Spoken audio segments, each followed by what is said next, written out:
That's fine. We're moving on, and DreamHack Montreal happened. It happened this weekend, and Did you win? Yeah, I won. Oh, that's great, dude. Cool. I'm really happy for you. You finally won a major. Thank you.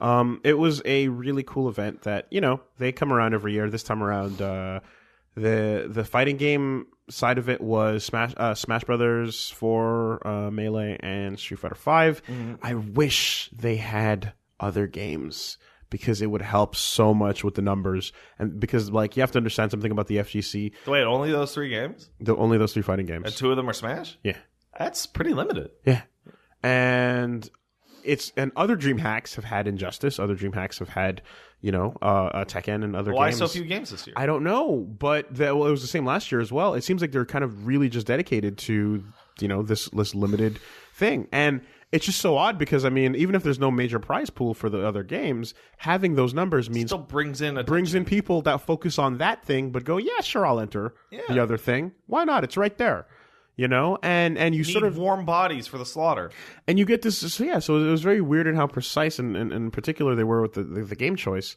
and to some degree that affected some of the attendance numbers, but. It still is. It's a giant LAN. Obviously, it's got the fucking Rocket League going crazy. It's got CS:GO and all that crazy shit. So the mass majority of people are there for their PCs and whatnot.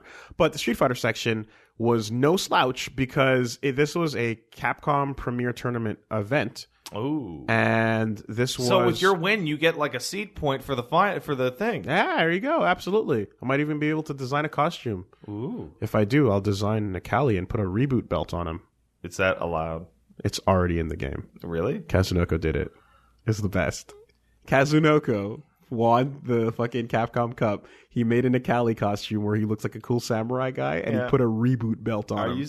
I'm dead serious, bro. Man, that's lucky for you. Fucking crazy.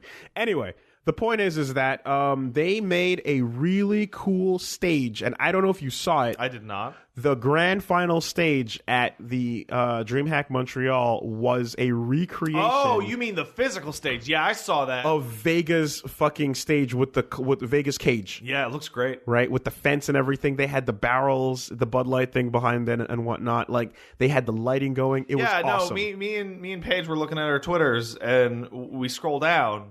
And we're like, why did Woolie Photoshop himself into fucking Vegas cage? Yeah. You have that photo of you with your arm doing Jesus yeah. And it looks like you've been shopped in because of the lighting. It's so cool. So so here's the thing is they've put spotlights on the ground to mimic the lighting of the stage, and the actual floor is the texture from the game printed out across the ground. It's fucking cool, man.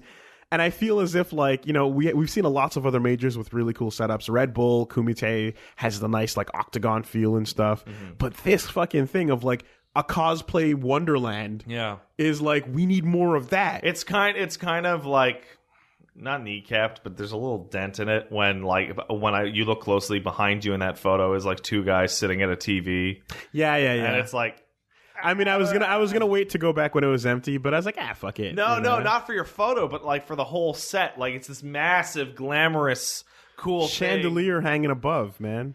It's not it's like the Melty Blood guys wandered in.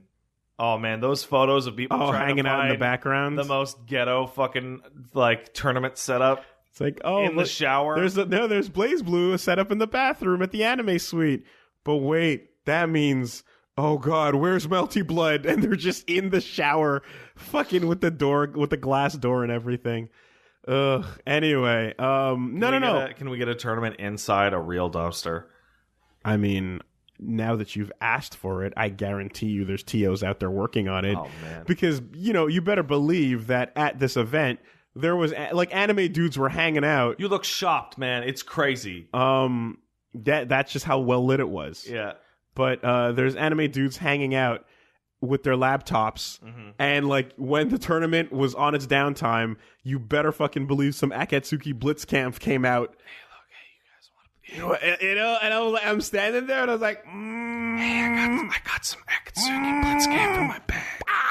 Let's play. you want to go out back and get blitzed? Oh man, yeah. And we fucking played some poverty shit on the down low. It was a really cool tournament, though. This is the first time ever that we've had Japanese players come up to Montreal. Oh, really? Yeah. Hey. We've had Americans come before. And Well, yeah, that's easy. That's They're been a right thing. there. Yep. But although this is the first time we've had Jay Wong and F Champ and Knuckle Doo and like just the upper echelons. Yeah, well, competition. we've definitely like Diminion comes up a lot and Nerd Josh comes up a lot and those guys used to. But no, this is the first time we had these guys come in, and then we had Nemo and John Takeuchi, who were super fun to hang out with, and just all in all, a good Street Fighter weekend. What can I say? It definitely reinvigorated a little bit of passion to me to like for 5 to get in there and like start playing. Like Minot came out in the grand finals. It was pretty hype. I got to do some commentary over some really good matches. And, were you playing Minot or was it somebody else in the grand finals? Justin Wong was playing Minot. Okay, so you beat Justin Wong? I beat Justin Wong. That's crazy. It's unbelievable. That's Never amazing. thought it would happen. Hey, man. Hey, all this time, all this hard Next work. stop, Daigo. That's it. Or Infiltration, possible. Well, PG Punk now, really. But really? Anyway. I don't even know who the fuck that is. That's the guy that got second place. Damn. Yeah. Wait, I thought you won. At EVO. Oh, okay. Yeah. It's cool, man. These names come fast. These names come fast. It's okay. See, I'm used to the era, which was, I want to say 2005, where there was like 10 guys and they never changed because there were no new games. Yeah. It's like, who do I gotta remember for each character? Okay, Pyro Lee plays Yun. Okay, Kuroda plays Q. All right, and that's Kokujin plays Dudley. Jay plays Makoto. And like that's all I gotta remember. Well, I mean, some other shit went down as well, like Infiltration over at the Manila Cup won a tournament with Jury, which was crazy because that's just not been happening. Oh, is she not thought to be up there? She's not what she used to be, for sure. Anyway, I don't want to get too far in depth on it, but I picked it back up again, and I'm spending more time with Ed. I really feel. Oh, you're switching over to Ed. I feel Ed right now, and do you think I'm not gonna say it's a switch because I'm kind of like I look like my pick. Yeah. I'm locked in to my design right now in the form of Nikali. But so let me ask you a question about Ed now that you've messed around with him more. Yeah. Do you think that his the way his buttons work like helps or hurts him in any specific way? Both. Okay, so he does have pros and cons on it? Yes. Okay. Pros being with no motion, with no deliberately, of course, with no actual stick input required to do his special move, you can react instantly. And also to anything. It doesn't have that situation with top players where they can hear the fireball come out. You can get silent button these days, it doesn't matter. Yeah, I know, but like with Ed it's actually impossible. Sure, or you see the buffer, but it doesn't matter. Like again, so you can react instantly just by tapping, right? But they brought back the piano, the old like Blanca style, like you got a 1, 2, 3, 4, 5. Yay! And when you piano, if you piano incorrectly to do the proper like flicker, you might accidentally press 2 punches at the same time and do a really unsafe Shoryuken type move. So you don't want to have that happen. I see. So pluses, minuses, and so on and so forth. Also, I just fucking love his hoodie costume. Yeah, it's great. Right. And I love his... Should have been his default. Yeah, and his story mode costume as well with the bison outfit, but like with the coat over his shoulders. Yep. Is super dope too. So, yeah, man, he's just a stylish fuck. I love it. Anyway, the Scream Lording archives are up on DreamHack Montreal if you want to go see my attempts at it. How do you feel you did as a Scream Lord? So it's interesting because in Season 1, I definitely had more in-game knowledge, and I feel that I was able to commentate a lot better over that. Season 2, when I stopped playing as much, I didn't keep up to date on the date frame data changes, for example, right? So during a high-level matchup, you want to be able to commentate and say like, oh, that button is being used to there because it's this safe. Because it's safe, or it's a frame change. Exactly, whatever. And you want to and so on and so forth. But a lot of those things kind of escaped me, so I did have to kind of like do a little bit of research and such. But it avoided me from kind of being able to do a more technical commentary. So I kind of just resorted to play by play. Oh, so did you? Okay, did you Vampiro?